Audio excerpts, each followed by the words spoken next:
अब रुख करते हैं चनियोट का भवाना के नवाही गांव मौसा मंगेनी में ताजदार खत्म नबूवत कॉन्फ्रेंस का इनेकाद किया गया, जिसकी सदारत हजरत मौलाना अशफाक नदीम ने की।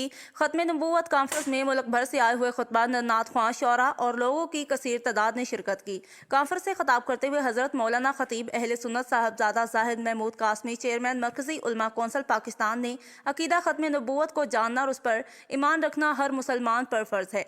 मुसलमान इस पर ईमान रखें कि हमारे आका सरदार अंबिया हजरत मोहम्मद सल्लल्लाहु अलैहि वसल्लम अल्लाह के आखिरी नबी हैं और आप सल्लल्लाहु अलैहि वसल्लम के बाद कोई रसूल या नबी नहीं आएगा। जो सिलसिला नबूवत हजरत आदम अलैहिस्सलाम से शुरू हुआ था वो आप सल्लल्लाहु अलैहि वसल्लम की ज़ात अक़दस पर ख़त्म हो गया है। कॉन्फ्रेंस में शरीक मौलाना मोहम्मद इलियास चनियोटी और नात ख्वां ताहिर बिलाल चिश्ती, अमीन चौकेरी, हाफिज अबू बकर, सलीम ताहिर और जावेद राज ने भी ज़ात अक़दस हजरत मोहम्मद सल्लल्लाहु अलैहि वसल्लम की शान बयान की। महफिल के इख्तिताम पर उम्मीदवार बराए चेयरमैन तहसील भवाना चौधरी साकिब खान चद्दर की तरफ से एक खुशनसीब को